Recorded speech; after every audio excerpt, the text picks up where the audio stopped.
Hi friends, स्वागत है आपका आपके अपने यूट्यूब चैनल केंद्र एकेडमी में। फ्रेंड्स, आज हम लोग बीपीएससी तैयारी 4.0 यानी बीपीएससी टीचर 4.0 न्यू वैकेंसी 2025 के लिए हम लोग भारतीय राष्ट्रीय कांग्रेस यानी जो हमारी भारतीय आधुनिक जो भारत का इतिहास है, इससे रिलेटेड बनने वाले सभी महत्वपूर्ण प्रश्नों को देख रहे हैं। फ्रेंड्स, आज का सेशन बहुत ही इंपॉर्टेंट होने वाला है। फ्रेंड्स, तो बने रहिएगा चैनल पर। यदि चैनल पर पहली बार आए हो तो चैनल को सब्सक्राइब कर लीजिएगा। बगल में बेल आइकन का निशान है, उसे ज़रूर दबा दीजिएगा ताकि आपको रेगुलर अपडेट मिलता रहे। तो चलिए फ्रेंड्स, बिना देरी किए सेशन को स्टार्ट करते हैं। एक बार प्लीज़ पहले लाइक कर दीजिएगा और जब पूरा सेशन देख लीजिएगा तो कम से कम इसे एक ग्रुप में ज़रूर शेयर कर दीजिएगा। तो चलिए शुरू करते हैं। आज का हमारा पहला प्रश्न जो आपके लिए काफ़ी इंपॉर्टेंट है बीपीएससी के लिए, है ना। चाहे बीपीएससी आप टीचर की देने जा रहे हैं, चाहे बीपीएससी एसडीएम की पोस्ट है उसके लिए देने जा रहे हैं, तो ये सेशन आपके लिए काफ़ी इंपॉर्टेंट है। ठीक है, तो चलिए शुरू करते हैं। किसानों के हित में गांधी जी ने 1917 में चंपारण सत्याग्रह किसके सहयोग से किया था? Option A Rajendra Prasad, option B Birsa Munda, option C Satyanarayan Sinha, उपयुक्त में से एक से अधिक, और ऑप्शन जो ई है उपयुक्त में से कोई नहीं। इसका जो राइट ऑप्शन हो जाएगा फ्रेंड्स, ऑप्शन नंबर ए इसका राइट ऑप्शन है, क्योंकि राजेंद्र प्रसाद जो है इनके मतलब सहयोग से ही जो है जो 1917 का जो चंपारण ये शुरू हुआ था, ठीक है ना। और इन आमंत्रित किन्होंने किया था, तो इनको जो है रामचंद्र शुक्ल ने जो है इनको आमंत्रित किया था। ठीक है, आगे राजा राजकुमार शुक्ल जी, ठीक है। चलिए इसको हम लोग देख सकते हैं फ्रेंड, इसका डिस्कस।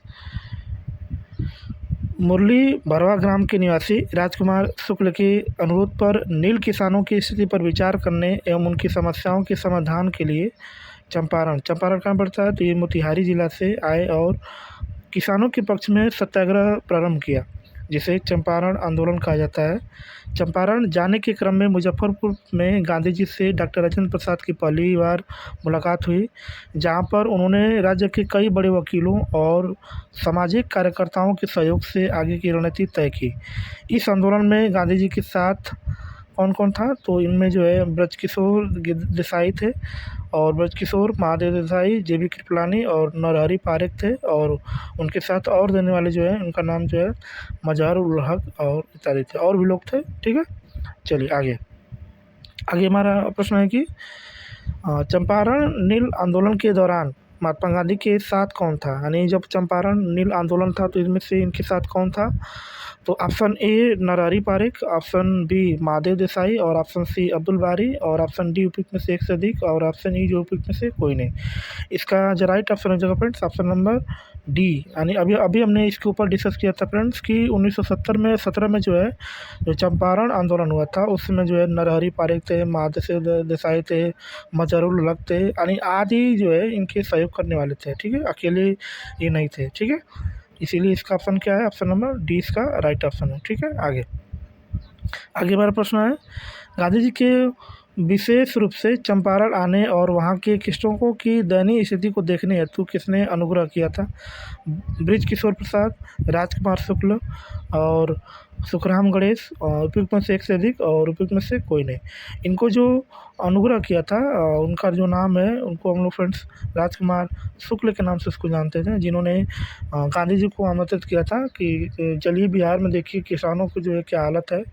तो इन सब कहने के बावजूद जो है गांधी जी ने 1917 में आया था, वहाँ पे आंदोलन किया था। ठीक है, चलिए आगे हमारा प्रश्न है कि बारदोली सत्याग्रह के नेता कौन थे? ऑप्शन जो दिया है फ्रेंड्स देख सकते हैं, बाल गंगाधर तिलक, सरदार वल्लभ भाई पटेल, जवाहरलाल नेहरू, उपयुक्त में से एक से अधिक, और उपयुक्त में से कोई नहीं। इसका जो राइट ऑप्शन है फ्रेंड्स, ऑप्शन नंबर बी इसका क्या है, राइट ऑप्शन है फ्रेंड्स, क्योंकि बारदोली सत्याग्रह का जो नेता थे हमारे कौन थे, सरदार वल्लभ भाई पटेल थे। ठीक है, इसमें इसका डिस्कस भी देख सकते हैं फ्रेंड्स, इसका डिस्कस क्या है कि बारदोली सत्याग्रह सरदार वल्लभ भाई पटेल के नेतृत्व में गुजरात के किसानों ने सरकार द्वारा की गई लगान वृद्धि के विरुद्ध किया गया था, अहिंसक आंदोलन था। इसी आंदोलन के दौरान गांधी जी की ने बारदोली की महिलाओं की ओर से सरदार वल्लभ भाई पटेल को क्या किया था, सरदार की उपाधि दी गई थी। यानी आपसे पूछ सकता है कि सरदार की उपाधि इनको कब मिली थी, तो जो इन्होंने बारदोली का सत्याग्रह किया था उसी समय इनको महिलाओं ने जो है सरदार करके जो है मतलब कि बोला था कि सरदार वल्लभ भाई पटेल है, ये हमारे सरदार हैं। ठीक है, आगे आगे हमारा प्रश्न है कि निम्नलिखित में आंदोलनों में से किसका सरदार वल्लभ भाई पटेल द्वारा नेतृत्व किया गया और वह सफल रहा था? खादी खेतरियों के समर्थन में सत्याग्रह गुजरात में हुआ था। कपास मिलों के कर्मचारियों का सत्याग्रह अहमदाबाद गुजरात में हुआ था। बारतौली सत्याग्रह और उपयुक्त में से एक से अधिक, उपयुक्त में से कोई नहीं। इसका जो राइट ऑप्शन है फ्रेंड्स ऑप्शन नंबर सी। अभी हमने बताया था कि बारतौली सत्याग्रह के दौरान इन्होंने मतलब कि सत्याग्रह किया था और ये आंदोलन भी सफल रहा और उसी समय इनकी महिलाओं ने जो है इनको सरदार करके सम्मानित किया था। तो इसका राइट ऑप्शन क्या हो जाएगा? ऑप्शन नंबर सी इसका जो है राइट ऑप्शन है। ठीक है, आगे ऑल इंडिया किसान सभा के पहले अधिवेशन में अध्यक्ष कौन था? नरेंद्र देव, सहजानंद सरस्वती, संपूर्णानंद, उपयुक्त में से एक से अधिक और उपयुक्त में से कोई नहीं। उस समय जो ये अधिवेशन हुआ था उस समय इसके जो अध्यक्ष थे ऑप्शन नंबर बी यानी सहजानंद सरस्वती जो है ऑल इंडिया किसान सभा के पहले ही अध्यक्ष थे। इनका राइट ऑप्शन क्या हो जाएगा? Option number B. और ये कहाँ हुआ था? तो ये सर्वप्रथम पहली बार लखनऊ में हुआ था। कब हुआ था? तो 1936 ईस्वी में हुआ था। ठीक है, वर्ष 1936 में कांग्रेस के लखनऊ अधिवेशन में अखिल भारतीय किसान सभा ऑल इंडिया किसान सभा का गठन किया गया, जिसके पहले अध्यक्ष सहजानंद सरस्वती थे। इस सभा ने एक किसान घोषणा पत्र जारी किया जिसमें जमींदार उन्मूलन और सभी किराएदारों के लिए अधिकारों की मांग की गई थी। ठीक है, आगे हम लोग देख सकते हैं फ्रेंड्स इसका डिस्कस।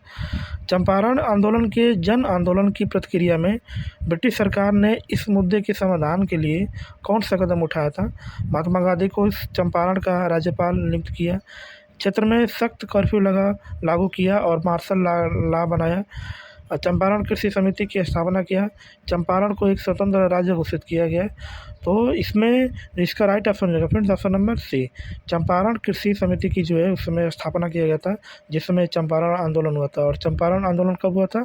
तो ये जो हुआ था 1917 में हुआ था। ठीक है, चंपारण आंदोलन के जन आंदोलन की प्रतिक्रिया में ब्रिटिश सरकार ने इस मुद्दे के समाधान के लिए चंपारण कृषि जांच की समिति की स्थापना की थी। चंपारण कृषि जांच समिति के अध्यक्ष FG सलाई थे। इसके अन्य सदस्य थे जैसे DG read, Mahatma Gandhi, LC अदामी, राजा हरिहर प्रसाद, अनुग्रह नारायण सिंह और जबकि SG रैनी थे। जबकि MEL टेनर जो है इसे क्या थे? तो इसके सचिव थे। ठीक है, और इसके अध्यक्ष कौन थे? तो FG सलाई थे। ठीक है, आगे हमारा प्रश्न है कि 1918 के किस महीने में चंपारण कृषि कानून, जिसको चंपारण एग्रीगेरियन एक्ट कहते हैं, यूरोपियन नील बागान के स्वामी के विरुद्ध पारित हुआ था? फरवरी में, मई में, नवंबर में, उपयुक्त में से एक से अधिक और उपयुक्त में से कोई नहीं। इसका जो राइट ऑप्शन है फ्रेंड्स ऑप्शन नंबर ई, क्योंकि हमने इसके ऊपर डिस्कस किया था कि ये जो है कब पारित हुआ था। तो 1917 में जो हुआ था उसी के उपलक्ष्य में जो है इसको जो है मतलब कि बनाया गया था, कमेटी बनाई गई थी जिसके अध्यक्ष जो है FG सलाई थे। ठीक है, आगे हमारा प्रश्न है कि इसमें लिखा है फ्रेंड्स कि भारतीय किसानों के इतिहास में संगठित असहयोग का प्रथम उदाहरण कहाँ घटित हुआ था? बिहार एवं बंगाल, मद्रास प्रेसिडेंसी, पंजाब प्रोविंस, उपयुक्त में से एक से अधिक और उपयुक्त में से कोई नहीं। इसका जो राइट ऑप्शन है फ्रेंड्स ऑप्शन नंबर ए इसका क्या है? राइट ऑप्शन है, क्योंकि बिहार और बंगाल में ही संगठित असहयोग का आंदोलन का क्या था? पहली बार ये उदाहरण था। ठीक है, इसका हम लोग डिस्कस भी दे सकते हैं फ्रेंड्स। भारतीय किसानों के इतिहास में संगठित असहयोग का प्रथम उदाहरण बिहार एवं बंगाल क्षेत्र में घटित हुआ। नील विद्रोह कब हुआ था? तो 1859 से 62। पावना आंदोलन कब हुआ था? तो 1870 से 1880 इसमें प्रमुख थे। ठीक है, सूची 1 को सूची 2 से सम्मिलित कीजिए और सूचियों को नीचे दिए गुट को सही उत्तर का क्रम का क्या करना है? चयन करना फ्रेंड्स।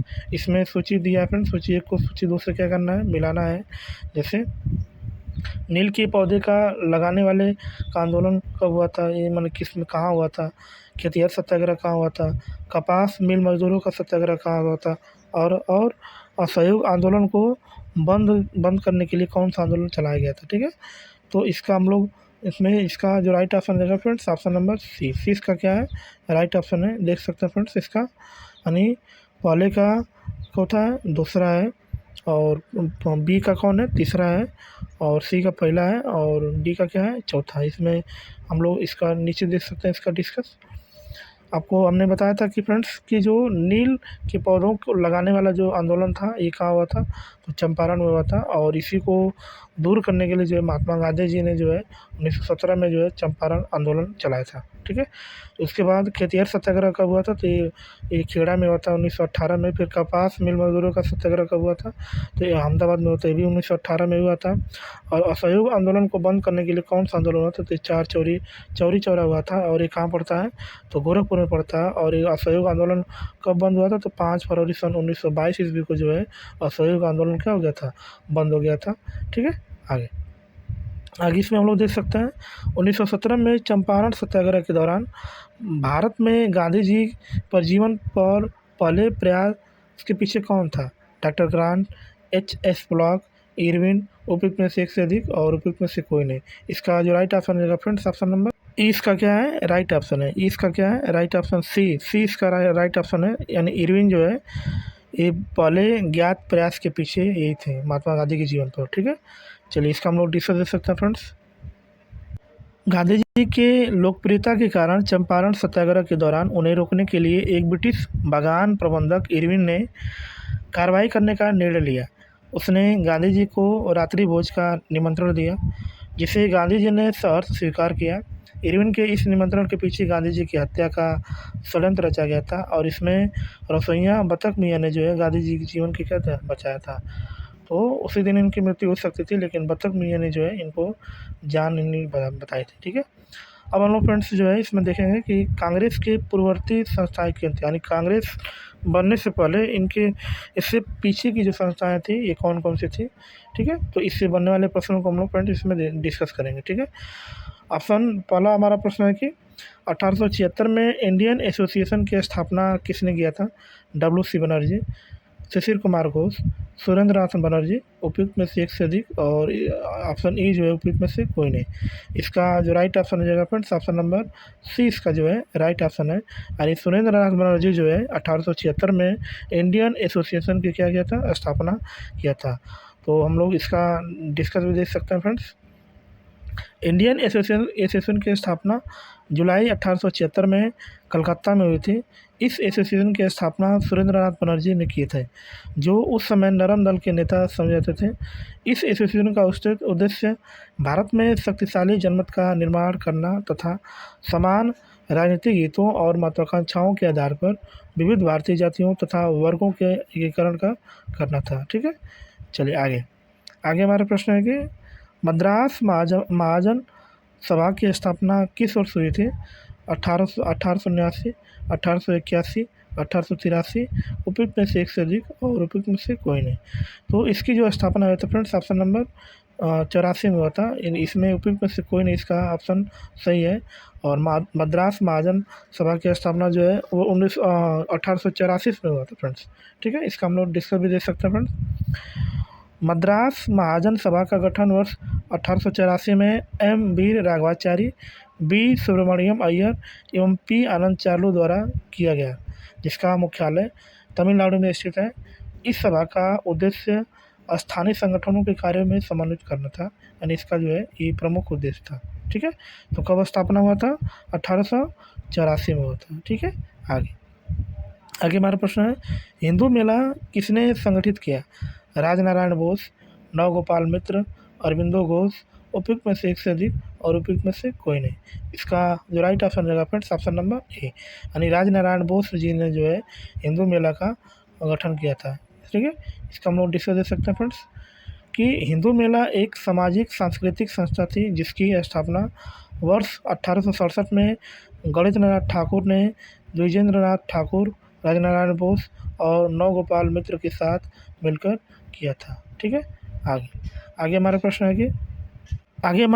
है कि एशियाटिक सोसाइटी ऑफ बंगाल की स्थापना किसके द्वारा की गई थी, sir William Jones, sir William Bentinck, sir James Tod, उपयुक्त में से एक से अधिक और उपयुक्त में से कोई नहीं। इसका जो राइट ऑप्शन हो जाएगा फ्रेंड्स, ऑप्शन नंबर ए, यानी सर विलियम जोन्स के द्वारा जो है एशियाटिक सोसाइटी ऑफ बंगाल की स्थापना इन्होंने किया था। ठीक है। इसका हम लोग डिस्कस दे सकते हैं। एशियाटिक सोसाइटी ऑफ बंगाल की स्थापना 15 जनवरी सन 1784 को विलियम जोन्स के द्वारा की गई थी। इसका उद्देश्य प्राच्य अध्ययन को प्रोत्साहन प्रदान करना था। इसका मुख्य उद्देश्य क्या था, तो प्राच्य अध्ययन को प्रोत्साहन प्रदान करना था। ठीक है। आगे 1784 में एशियाटिक सोसाइटी ऑफ बंगाल का आरंभ किसने किया था, Max Muller, Charles William, William Jones, उपयुक्त में से एक से अधिक और उपयुक्त में से कोई नहीं। अभी हमने डिस्कस किया था फ्रेंड्स, इसका जो आरंभ किया था उनका नाम जो है विलियम जोन्स जी ने जो है इसका आरंभ किया था। ठीक है, इसका हम लोग डिस्कस दे सकते हैं। एशियाटिक सोसाइटी की स्थापना 15 जनवरी 1784 को विलियम जोन्स ने कोलकाता स्थित फोर्ट विलियम में की थी। पूरे एशिया महाद्वीप में एशियाटिक सोसाइटी ज्ञान और अनुसंधान सबसे पुराना केंद्र है। ठीक है, अब हम लोग फ्रेंड्स जो है भारतीय राष्ट्रीय कांग्रेस से बनने वाले प्रश्नों को देखेंगे फ्रेंड्स, कि भारतीय राष्ट्रीय कांग्रेस से कैसे प्रश्न पूछे जाते हैं आपके बीपीएससी में। ठीक है, आप बीपीएससी द्वारा किसी भी एग्ज़ाम जो लेता है उसमें कैसे प्रश्नों को पूछता है। ठीक है, चलिए इसका हम लोग पहला प्रश्न देखेंगे फ्रेंड्स। इनमें से किसने यह कहते हुए भारतीय राष्ट्रीय कांग्रेस की हंसी उड़ाई थी कि यह एक बहुत सूक्ष्म भाग है का प्रतिनिधित्व करता है? डफरिन ने, कर्जन ने, मिंटो ने, उपयुक्त में से एक से अधिक और उपयुक्त में से कोई नहीं। इसका जो राइट ऑप्शन होगा फ्रेंड्स ऑप्शन नंबर ए इसका क्या है राइट ऑप्शन है। डफरिन ने कहा था कि ये जो है बहुत ही सूक्ष्म भाग का प्रतिनिधित्व करती है। ठीक है, इसका डिस्कस दे सकते हैं। डफरिन ने यह कहते हुए भारतीय राष्ट्रीय कांग्रेस की हंसी उड़ाई की यह बहुत सूक्ष्म भाग अल्पसंख्यक का प्रतिनिधित्व करता है। भारतीय राष्ट्रीय कांग्रेस की स्थापना के समय डफरिन जो है भारत का क्या थे वायसराय थे। वायसराय कौन था? और तो यही डफरिन थे, और उस समय इसके जो स्थापना करने वाले थे ए.ओ. होम थे जो स्कॉटलैंड के रहने वाले थे। ठीक है, भारतीय राष्ट्रीय कांग्रेस का पहला अधिवेशन कहाँ हुआ था? कलकत्ता में, मुंबई में, मद्रास में, उपयुक्त में से एक से अधिक और उपयुक्त में से कोई नहीं। इसका जो राइट ऑप्शन हो जाएगा फ्रेंड्स ऑप्शन नंबर बी। इसका क्या है राइट ऑप्शन है। इसका जो पहला अधिवेशन कहाँ होने वाला था? ये मुंबई में हुआ था। कहाँ हुआ था? मुंबई। इसका हम लोग डिस्कस दे सकते हैं फ्रेंड्स। सन 1885 में ए.ओ. ह्यूम ने भारतीय राष्ट्रीय कांग्रेस की स्थापना की। इसकी पहला अधिवेशन दिसंबर 1885 में भीमेश चंद्र बनर्जी की अध्यक्षता में मुंबई में हुआ तथा 1886-87 में दूसरा व तीसरा अधिवेशन क्रमशः कलकत्ता एवं मद्रास में दादा भाई नौरोजी और बदरुद्दीन तैयब जी की अध्यक्षता में हुआ था। ठीक है, चलिए आगे हम देखते हैं। 1885 में भारतीय राष्ट्रीय कांग्रेस की स्थापना किसने किया था? सुरेंद्रनाथ बनर्जी, गोपाल कृष्ण गोखले, दादा भाई नौरोजी, उपयुक्त में से एक से अधिक और उपयुक्त में से कोई नहीं। इसका जो राइट ऑप्शन रहेगा फ्रेंड्स ऑप्शन नंबर ए। इसका क्या है राइट ऑप्शन है, यानी इनमें से कोई नहीं जो इसका राइट ऑप्शन है। ठीक है, इसकी व्याख्या हम लोग ऊपर मैंने बताया था कि इसकी स्थापना किसने किया था, तो ए.ओ. होम ने जो है इन्होंने इसकी स्थापना किया था 1885 में। इसका अधिवेशन कहाँ हुआ था? तो ये मुंबई में था। पहली बार अधिवेशन किसने किया था? तो भीमेश चंद्र बनर्जी ने किया था। ठीक है, तो चलिए फ्रेंड्स आज के लिए इतना ही। मिलते हैं ऐसे ही शानदार प्रश्नों के साथ अगली क्लास में। यदि चैनल पर पहली बार आए हो तो चैनल को सब्सक्राइब कर लीजिएगा, बेल आइकन को दबा दीजिएगा ताकि आपको रेगुलर नोटिफिकेशन प्राप्त हो। ठीक है, तो मिलते हैं नेक्स्ट क्लास में, तब तक के लिए बाय और जय हिंद फ्रेंड्स।